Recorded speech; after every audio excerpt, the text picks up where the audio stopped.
हनुमान् श्रीपदो वायुपुत्रो रुद्रो नघोजरः अमृत्यवीरवीरश्च ग्रामवासो जनाश्रयः धनदो निर्गुणः शूरो वीरो निधिपतिर्मुनिः पिङ्गाक्षो वरदो वाग्मी सीताशोकविनाशकः शिवः शर्वः परो व्यक्तो व्यक्तो धराधरः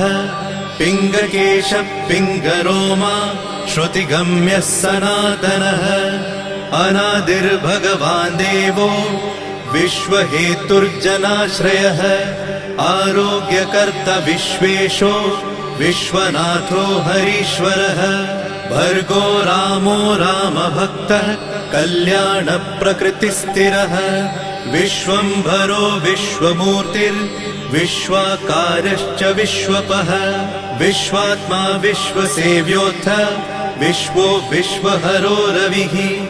विश्वचेष्टो विश्वगम्यो विश्वध्येयः कलाधरः प्लवङ्गमः कपिश्रेष्ठो ज्येष्ठो विद्यावनेचरः बालो वृद्धो युवा तत्त्वगम्यः सुखो यजः अञ्जनासूनुरव्यग्रो ग्रामशान्तो धराधरः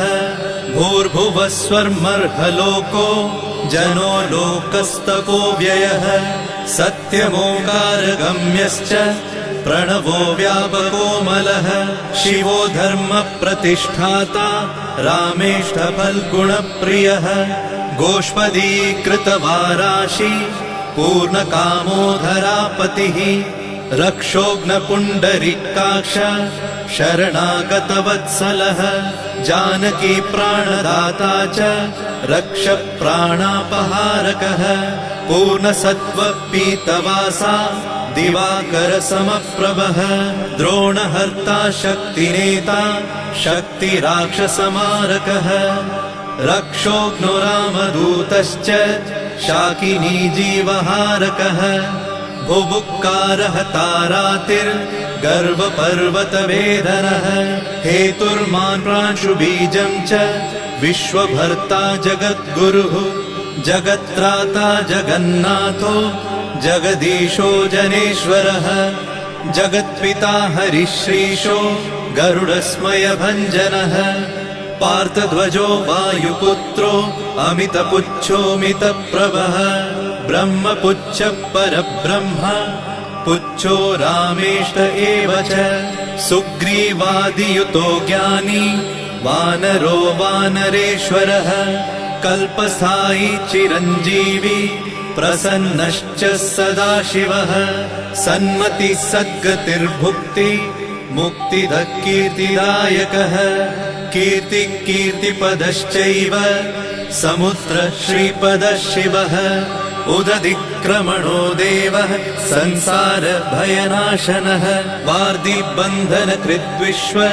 जेता विश्वप्रतिष्ठितः लङ्कारिः कालपुरुषो लङ्केशगृहभञ्जनः भूतावासो वासुदेवो वसुस्त्रिभुवनेश्वरः श्रीरामदूतः कृष्णश्च लङ्काप्रासादभञ्जनः कृष्णः कृष्णस्तुतः शान्तः शान्तिदो विश्वपावनः विश्वभोक्ता च मूर्तिग्रह ब्रह्मचारी जितेन्द्रियः ऊर्ध्वगोलाङ्गुलीमाली लाङ्गूलहतराक्षसः समीरतनुजो वीरो वीरमारो जयप्रदः जगन्मङ्गलदः पुण्यः पुण्यश्रवणकीर्तनः पुण्यकीर्तिः पुण्यगतिः जगत्पावनपावनः देवेशोजितरोधश्च रामभक्तिविधायकः ध्याता ध्येयो नभः साक्षी चेतश्चैतन्यविग्रहः ज्ञानदः प्राणदः प्राणो जगत्प्राणः समीरणः विभीषणप्रियः शूरो पिप्पलाश्रयसिद्धिदः सुहृत्सिद्धाश्रयः कालः कालभक्षकभर्जितः लङ्केशनिधनस्थायी लङ्कादाहक ईश्वरः चन्द्रसूर्याग्निनेत्रश्च कालाग्निः प्रलयान्तकः कपिलः कपिशः पुण्य राशिर्द्वादश राशिगः सर्वाश्रयो प्रमेयात्मा रेवत्यादिनिवारकः लक्ष्मण प्राणदाता च सीता जीवनहेतुकः रामध्येयो ऋषिकेशो विष्णुभक्तो जटिबली देवारिदर्पहा होता कर्ता हर्ता जगत्प्रभुः नगरग्रामपालश्च शुद्धो बुद्धो निरन्तरः निरञ्जनो निर्विकल्पो गुणातीतो भयङ्करः हनुमान्शद्दुराराध्यः तपःसाध्यो मरेश्वरः जानकी घनशोकोत्थ तापहर्ता परात्परः वाङ्मयः सदसद्रुपः कारणं प्रकृतेः परः भाग्यदो निर्मलो नेता पुच्छलङ्काविदाहकः पुच्छबद्धो यातु दानो यातु दानरिपुप्रियः छायापहारि भूतेषु लोकेशः सद्गतिप्रदः प्लवङ्गमेश्वरः क्रोधः क्रोधसंरक्तलोचनः क्रोधहर्ता तापहर्ता भक्ता भयवरप्रदः भक्तानुकम्पि विश्वेश पुरुहूतः पुरन्दरः अग्निर्विभावसुर्भास्वान् यमो निरृतिरेव च वरुणो वायुगतिमान् वायुः कौबेर्ईश्वरः रविश्चन्द्रः कुजः सौम्यो गुरुः काव्यो शनैश्चरः राहुकेतुर्मरुद्धोता धाता हर्ता समीरजः मशकीकृतदेवारिः दैत्यारिर्मधुसूदनः कामः कपिः कामपालः कपिलो विश्वजीवनः भागीरथीपदाम्भोजः सेतुबन्धविशारदः स्वाहा स्वधा हविः हव्यकव्यप्रकाशकः स्वप्रकाशो महावीरो लघुश्चामितविक्रमः प्रडिनोडीनगतिमान् सद्गतिस्पुरुषोत्तमः जगदात्मा जगद्योनिर्जगदन्तो ह्यनन्तकः विपाप्मा निष्कलङ्कश्च महान् महदहङ्कृतिः खं वायुः पृथिवीयप वह्निर्दिक्काल एव च क्षेत्रज्ञः क्षेत्रपालश्च पल्वलीकृतसागरः हिरण्मयः पुराणश्च खेचरो भूचरो मनुः हिरण्यगर्भः सूत्रात्मा राजराजो विशाम्पतिः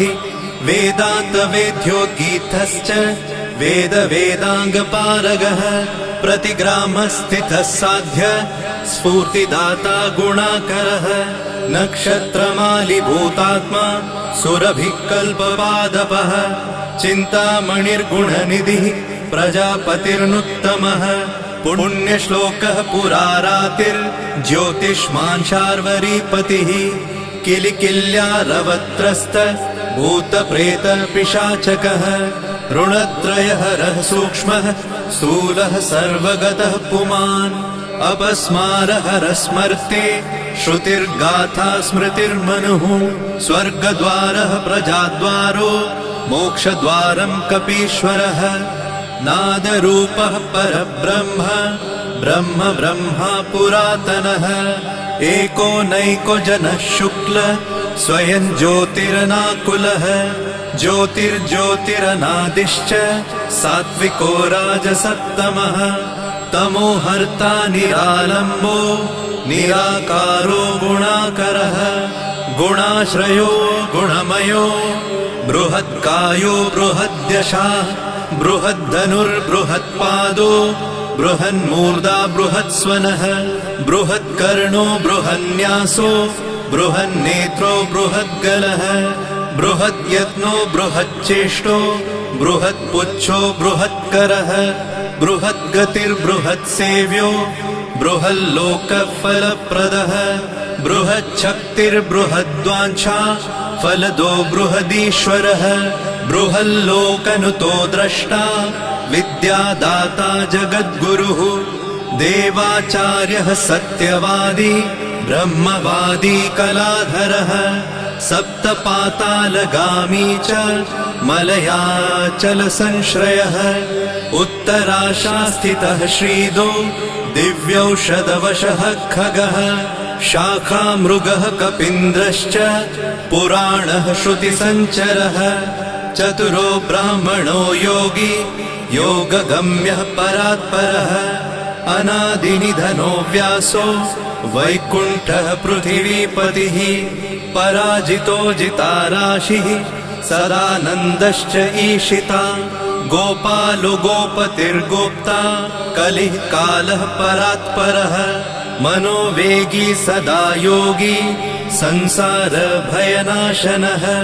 तत्त्वदाता च तत्त्वज्ञः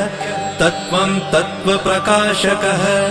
शुद्धो बुद्धो नित्ययुक्तो युक्ताकारो जयप्रदः प्रलयोमितमायश्च मायातीतो विमत्सरः मायानिर्जितरक्षश्च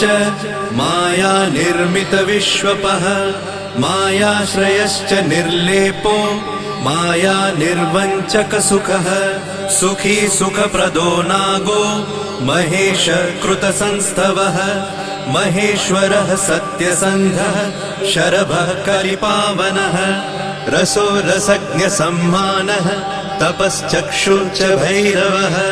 घ्राणो गन्धस्पर्शनञ्च स्पर्शोऽहङ्कारमानदः नेति नेतिति गम्यश्च वैकुण्ठभजनप्रियः गिरिशो गिरिजाकान्तो दुर्वासः कविरङ्गिराः भृगुर्वसिष्ठश्च वनः तुम्बुरुर्नारदो मलः विश्वक्षेत्रं विश्वबीजं विश्वनेत्रश्च विश्वपः याजको यजमानश्च पावकः पितरस्तथा श्रद्धा बुद्धि क्षमा तन्द्रा मन्त्रो मन्त्रयुतस्वरः राजेन्द्रो भूपति कण्ठ माली संसारसारथिः नित्यसम्पूर्णकामश्च भक्तकामधुगुत्तमः गणपकीशपो भ्राता पिता माता च मारुतिः सहस्रशीर्षा पुरुषः सहस्राक्ष सहस्रपात् कामजित् कामदहन कामकाम्यफलप्रदः मुद्रहारी रक्षोघ्नः क्षितिभारहरो बलः नखदंष्ट्रायुधो विष्णु भक्तो भयवरप्रदः दर्पः दर्पदो दृप्तः शतमूर्तिः अमूर्तिमान् महानिधिर्महाभोगो महाभोगो महार्थदः महाकारो महायोगी महातेजा महाद्युतिः महाकर्मा महानादो महामन्त्रो महामतिः महाशयो महोदारो महादेवात्मको विभुः रुद्रकर्मा क्रूरकर्मा रत्ननाभकृतागमः अम्भोधिलङ्घनः सिंहो नित्यो धर्मप्रमोदनः जितामित्रो जयः सामो विजयो वायुवाहनः जीवदाता सहस्रांशुः मुकुन्दो भूरि दक्षिणः सिद्धार्थसिद्धिदः सिद्ध सङ्कल्पसिद्धिहेतुकः सप्तपातालभरणः सप्तर्षिगणवन्दितः सप्ताभिलङ्घनो वीरः सप्तद्वीपोरुमण्डलः सप्ताङ्गराज्यसुखदः सप्तमात्र निषेवितः सप्तलोकैकमुकुटः सप्तहोतास्वराश्रयः सप्तच्छन्दोनिधि सप्त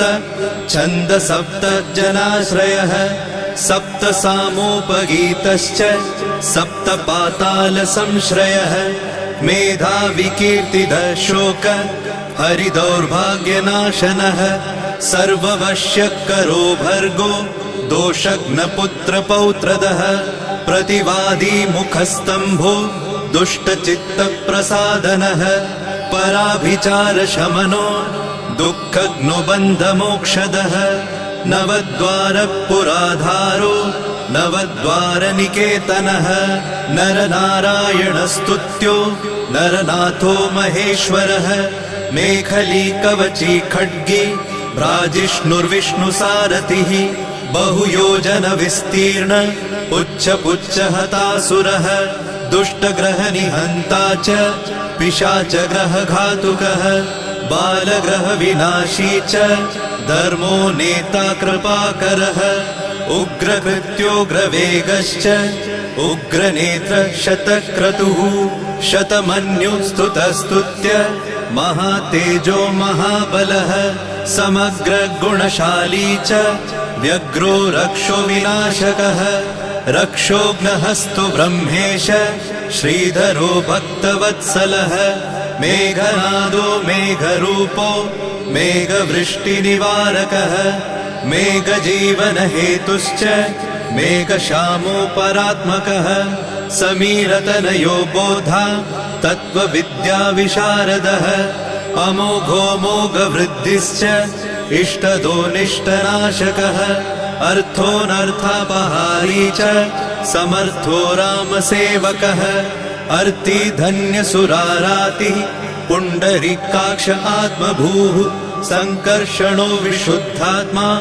विद्याराशि सुरेश्वरः अचलोद्धारको नित्य सेतुकृद्रामसारथिः आनन्द परमानन्दो मत्स्यकूर्मो निधिशमः वराहो नारसिंहश्च वामनो जमदग्निजः रामकृष्णः शिवो बुद्ध कल्की रामाश्रयो हरः नन्दी भृङ्गी च चण्डी च गणेशो गणसेवितः कर्माध्यक्षसुराध्यक्षो विश्रमो जगतां पतिः जगन्नाथ कपिश्रेष्ठ सर्वावास सदाश्रयः सुग्रीवादिस्तुतः शान्तः सर्वकर्मप्लवङ्गमः नखदारितरक्षश्च नखायुधविशारदः कुशलः सुधरः शेषो वासुकिस्तक्षकस्वरः स्वर्णवर्णो बलाढ्यश्च रामपूज्यो घनाशनः कैवल्यदीपकैवल्यो गरुडपन्नगो गुरुः किल्यारावहताराति गर्वपर्वतभेदनः वज्राङ्गो वज्रवेगश्च भक्तो वज्रनिवारकः नखायुधो मणिग्रीवो ज्वालामाली च भास्करः प्रौढप्रतापसपनो भक्ततापनिवारकः शरणं जीवनं भोक्ता नानाचेष्टो ह्यचञ्चलः सुस्वस्थोष्टास्य हा दुःख शमनः पवनात्मजः पावनः पवनः कान्तो भक्तागः सहनो बलः मेघनादरिपुर्मेघ नादसंहृतराक्षसः क्षरोक्षरो विनीतात्मा वानरेश सताङ्गतिः श्रीकण्ठ शितिकण्ठश्च सहाय सहनायकः अस्थूलस्त्वननुर्भर्गो देव संसृतिनाशनः अध्यात्मविद्यासारश्च अध्यात्मकुशलः सुधिः अकल्मषः सत्यहेतु सत्यगः सत्यगोचरः सत्यगर्भः सत्यरूपः सत्यसत्यपराक्रमः अञ्जनाप्राणलिङ्गश्च वायुवंशोद्भवः सुधिः भद्ररूपो रुद्ररूपः सुरूपश्चित्ररूपधृत् मैनाकवन्दितः सूक्ष्म दर्शनो विजयो जयः क्रान्तदिग्मण्डलो रुद्रः प्रकटीकृतविक्रमः कम्बुकण्ठप्रसन्नात्मा हृस्वनासो वृकोदरः लम्बोष्ठकुण्डलिचित्र मालियोगविदाम्बरः विपश्चित्कविरानन्द विग्रहोऽनन्यशासनः फल्गुनीसूनुरव्यग्रो योगात्मा योगतत्परः योगवेद्यो योगकर्ता योगयोनिर्दिगम्बरः अकारादिक्षकारान्त वर्गनिर्मितविग्रहः उलूखलमुखः सिंह संस्तुतः परमेश्वरः श्लिष्टजङ्घः श्लिष्टजानु श्लिष्टपाणि शिखाधरः सुशर्मामितशर्मा च नारायणपरायणः जिष्णुर्भविष्णुरोचिष्णुर् ग्रसिष्णुस्थाणुरेव च हरिरुद्रानुकृद्वृक्ष कम्पनो भूमिकम्पनः गुणप्रवाह सूत्रात्मा वीतरागस्तुतिप्रियः नागकन्या भयध्वंसी रुक्मवर्णः कपालभृत अनाकुलो भवोपायो न पायो वेदपारगः अक्षरः पुरुषो लोक नाथो रक्ष प्रभुर्दृढः अष्टाङ्गयोगफलभुक सत्यसन्धः पुरुष्टतः श्मशानस्थाननिलय प्रेतविद्रावणक्षमः पञ्चाक्षरः परः पञ्च मातृको रञ्जनध्वजः योगिनी वृन्दवन्द्यश्च शत्रुघ्नोऽनन्तविक्रमः ब्रह्मचारीन्द्रियरिपुर्धृतदण्डो दशात्मकः अप्रपञ्चः सदाचार शूरसेनविदारकः वृद्धप्रमोदश्चानन्द सप्तजिह्वापतिर्धरः नवद्वारपुराधार प्रत्यग्रसामगायकः षट्चक्रधाम स्वर्लोको भयहृन्मानदो मदः सर्ववश्यकरः शक्तिर्नेता चानन्तमङ्गलः अष्टमूर्तिर्धरो नेता विरूपस्वरसुन्दरः धूमकेतुर्महाकेतु सत्यकेतुर्महारथः नन्दिप्रियः स्वतन्त्रश्च मेखलिः समरप्रियः लोहाङ्ग सर्वविद्धन्वि षट्कलः शर्व ईश्वरः फलभुक्फलहस्तश्च सर्वकर्मफलप्रदः धर्माध्यक्षो धर्मफलो धर्मो धर्मप्रदोऽर्थदः पञ्चविंशतितत्त्वज्ञ स्तारक ब्रह्म तत्परः त्रिमार्गवसतिर्भीमः सर्वदुःखनिबर्हणः ऊर्जस्वान्निर्गलः शूली मालिगर्भो निशाचरः रक्ताम्बरधरो रक्तो रक्तमाला विभूषणः वरमाली शुभाङ्गश्च श्वेतश्वेताम्बरो युवा जयो जय परिवारः सहस्रवदनः कविः शाकिनी डाकिनी यक्ष रक्षो भूतौघभञ्जनः सद्यो जातः कामगतिर्ज्ञानमूर्तिर्यशस्करः शम्भुतेजा सार्वभौमो विष्णुभक्तप्लवङ्गमः चतुर्नवतिमन्त्रज्ञ पौलस्त्यबलदर्पः सर्वलक्ष्मीप्रदः श्रीमान् अङ्गदप्रिय ईडितः स्मृतिर्बीजं सुरेशानः संसारभयनाशनः उत्तमः श्रीपरिवार श्रीभूदुर्गा च कामदृक् सदा गतिर्मातरिष्वा रामपादाब्जषट्पदः नीलप्रियो नीलवर्णो नीलवर्णप्रियः सुहृत् रामदूतो लोकबन्धु रन्तरात्मा मनोरमः श्रीरामध्यानकृद्वीरः सदा किं पुरुषस्तुतः रामकार्यान्तरङ्गश्च शुद्धिर्गतिरनामयः पुण्यश्लोकपरानन्द परेशप्रियसारथिः लोकस्वामी मुक्तिदाता सर्वकारणकारणः महाबलो महावीरः पारावारगतिर्गुरुः समस्तलोकसाक्षी च समस्तसुरवन्दितः सीता समेत श्रीराम पादसेवाधुरन्धरः इति श्री आञ्जनेय सहस्रनाम स्तोत्रम् सम्पूर्णम्।